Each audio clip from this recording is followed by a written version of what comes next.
Oh yeah, I really like it. Ooh, what the heck?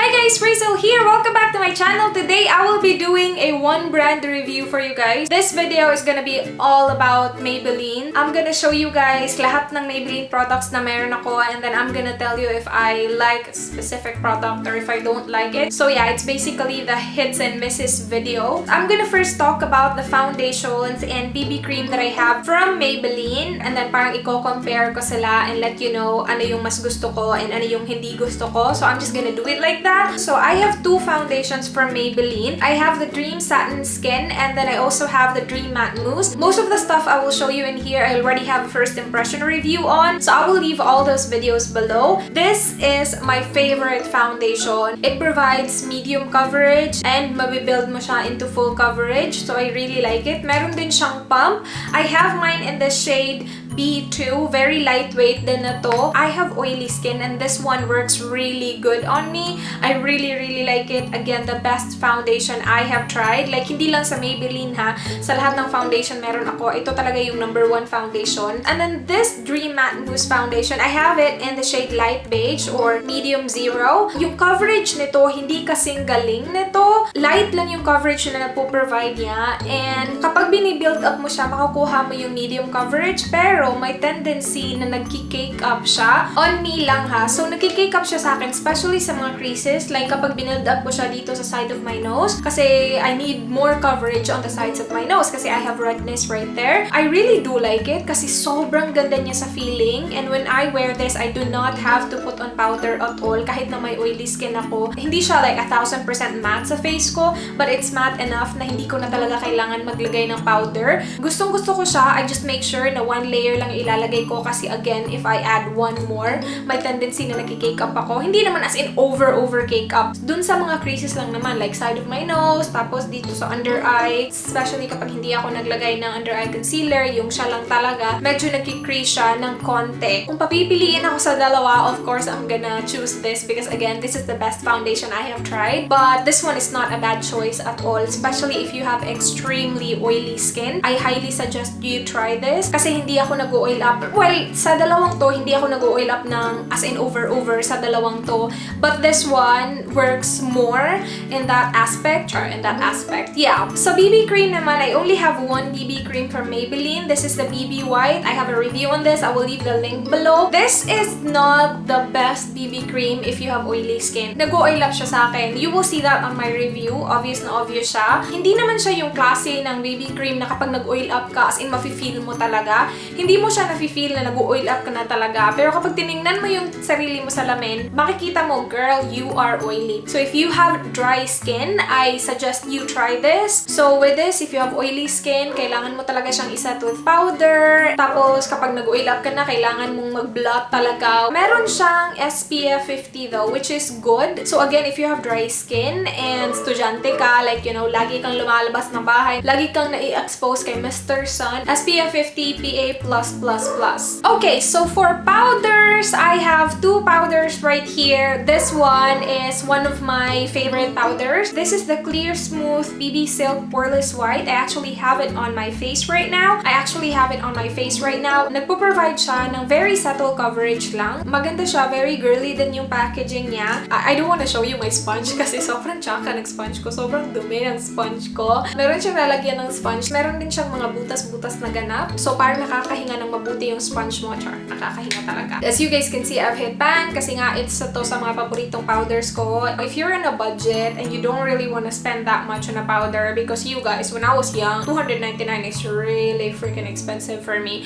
If umabot ka ng 3 digits, mahal ka na para sa akin. So like, you know, 100, mahal na yun. So if you're like that and you want a good powder, I suggest you get the Clear Smooth All-in-One Shine Free Cake Powder. So ito yung pinakamurang powder meron yung Maybelline. I believe, I'm not sure if they still have it now though, kasi sobrang tagal na sa akin to. Ang maganda dito is perfect siya sa mga teens na nagsisimula pa lang na, you know, gusto mo magkaroon ng powder. This one is perfect kasi meron na siyang salamin na ganyan and super cute ganda niya. Meron na din siyang sponge na kasama. It works as a powder. It mattifies the face. It's just not as good as the Clear Smooth, but this one will do, especially if you're starting out and you're on a budget. This one has SPF 25, so again, perfect siya sa mga students.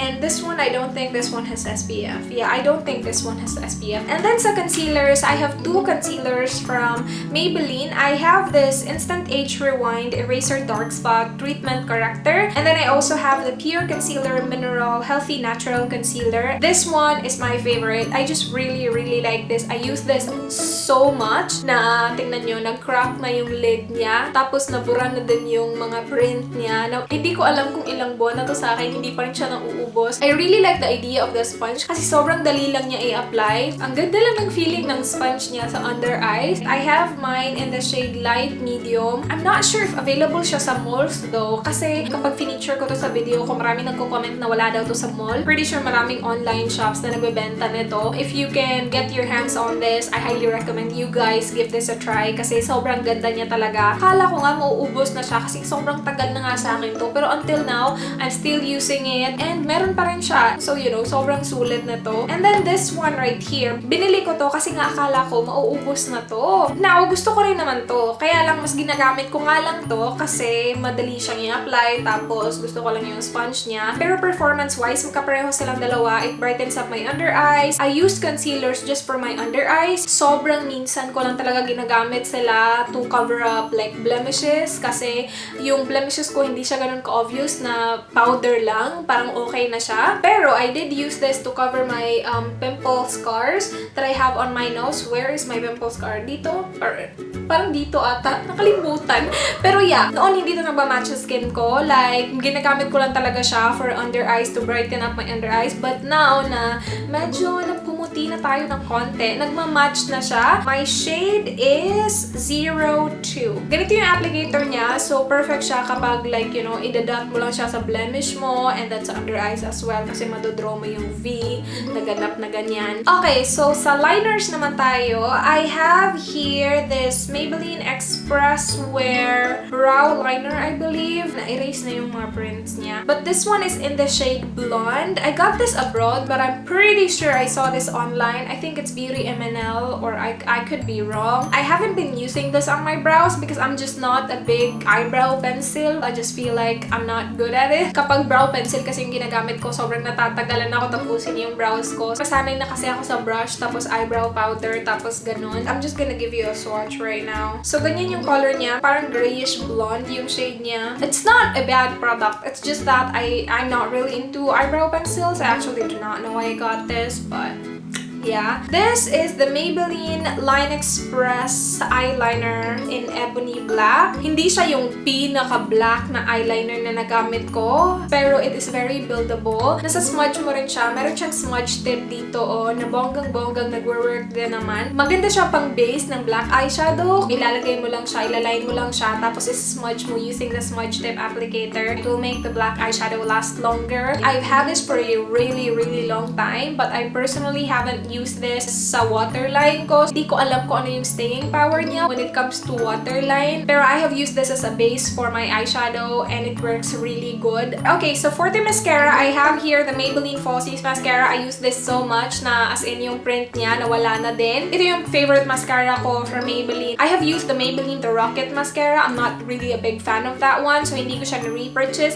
This one I keep repurchasing. I think this is my second tube already. Tapos meron akong third na hindi ko pa nagamit kasi inuubos ko pa to. Not the best mascara I have used, but the mascaras that I have used from Maybelline, this is the best one. It really does lengthen your eyelashes. Tapos nagbibigay din siya ng volume. And my eyelashes need those, the length and the volume. Tapos na-maintain niya din yung curl ng eyelashes. Okay, so on to the lipsticks. And if you've been watching me for a while, you would know na I'm such a lipstick junkie. I have quite a lot of lipsticks, so I have a lot from Maybelline. Now, I'm gonna start with these two bad boys right here. I actually have more than two dupe, pero hindi ko alam kung nasa na yung above. I do not know why I keep buying them. They're not my favorite lip balms at all. They're not the most moisturizing. Siguro lagi akong bumibili kasi it's really inexpensive. I think it's only 89 pesos. Pero again, it's not my favorite. I'm also not a big lip balm person din kasi, well, I am a big lip balm person because I apply lip balm every night before ako natutulog. Like, during the day, hindi na ako nag-a-apply ng lip balm. Like, lipstick na yung akin, diba? Ito yung pinaka-first na baby lips na Maybelline came out with. Not a big fan at all. It's not the most moisturizing lip balm I have tried. Tapos, wala din siyang tint sa kanya. So, this one, I don't like at all. Now, this one, it's fine. Again, it's not the most moisturizing lip balm. In my opinion lang ha. Pero, it gives a tint sa lips ko. So, I like this one. This one is in the shade Cherry Kiss. We'll see if makikita nyo siya sa swatch. I'm not sure if you can see that. Oh yeah, you can see that. So, ganyan yung tint na binibigay niya sa lips. Like, you know, if you don't want to put lipstick on that day and gusto mo ng konting color sa lips mo,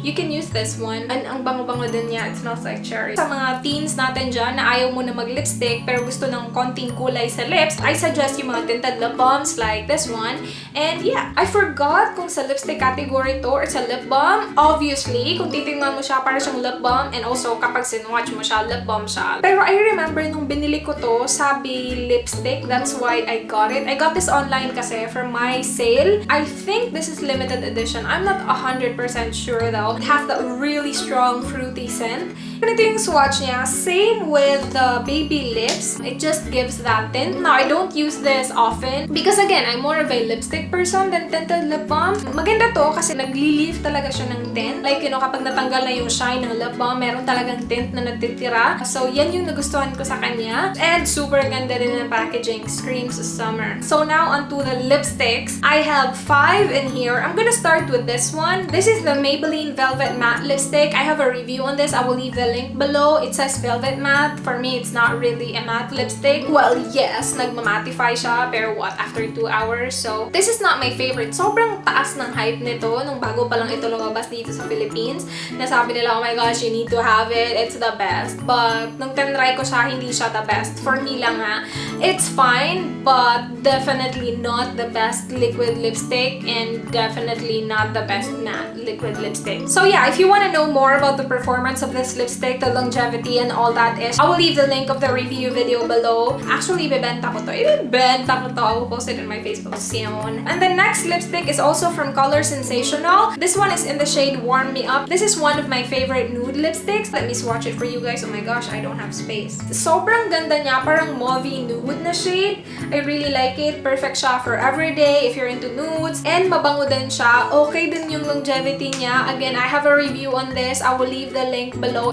Now, saving the best lipsticks for last, I have here Colorshow lipsticks. I have 3 Colorshow lipsticks. I have 2 regular Colorshow lipsticks. And then I have 1 Colorshow Creamy Matte Lip Color. I have this in the shade Lively Violet. Again, I have a review on this and I have a review on this as well. Perfect talaga yung definition niya na creamy matte. It definitely is a creamy matte lipstick. Looks like that. Parang yung shade niya nudish, pinkish. Also smells really, really nice. Hindi siya as in super, super long lasting. But hindi siya high maintenance like yung kapag nag-fade siya sa lips mo, hindi siya tsaka tignan. So okay na okay lang siya. And sobrang nice din yung feeling niya sa lips. Lahat ng Maybelline lipsticks na na-try ko, hindi sila drying sa lips ko at all. Now, yung pinaka nagustuhan ko sa mga Colorsensational, no, not Colorsensational, Colorshow lipstick line ng Maybelline is super affordable, you guys. Nakalimutan ko na kung magkano. Basta sobrang mumura, less than 200 pesos. And ang gaganda, I have 2 shades from the regular Colorshow line. I have it in the shade Nude Mocha. I'm gonna give you a swatch. Sobrang pigmented din. And then, the one I have on my lips right now is in the shade Plum Perfect. So, that's Plum Perfect right there. So, kung naghahanap kayo ng mga good quality lipsticks, pero hindi mahal at all, like, sobrang affordable lang. So, yeah, yung no, not Colorsensational. Why do I keep saying that? Perfect yung mga Colorshow lipsticks, you guys. Kasi, again, the quality is amazing. It feels really nice on the lips. Hindi siya high maintenance at all. Like, madali siyang i-retouch. Yung nagustuhan ko din sa mga Colorshow lipstick is nagli-leave siya ng tint. Like this one, kapag tinanggal ko to, magli-leave siya ng really nice settle na tint sa lips. And I like that. I like yung mga lipsticks na nagli-leave ng tints. So yeah, bonggang-bongga yung mga Color Show lipsticks. And that's basically it for all the Maybelline products that I have. So yeah, overall, I really do like Maybelline. Na-mention ko na to in some of my videos na Maybelline is my favorite makeup brand. So merong mga product dito na hindi ko gusto. Well, that's normal. Hindi mo naman talaga magugustuhan lahat. Pero majority ng mga products nila gustong-gusto ko. And yeah, that's basically it for this video. Please do like the video if you found the video helpful. Subscribe if you're not yet already. I hope to see you on my next one. Do not forget vegan. Bye!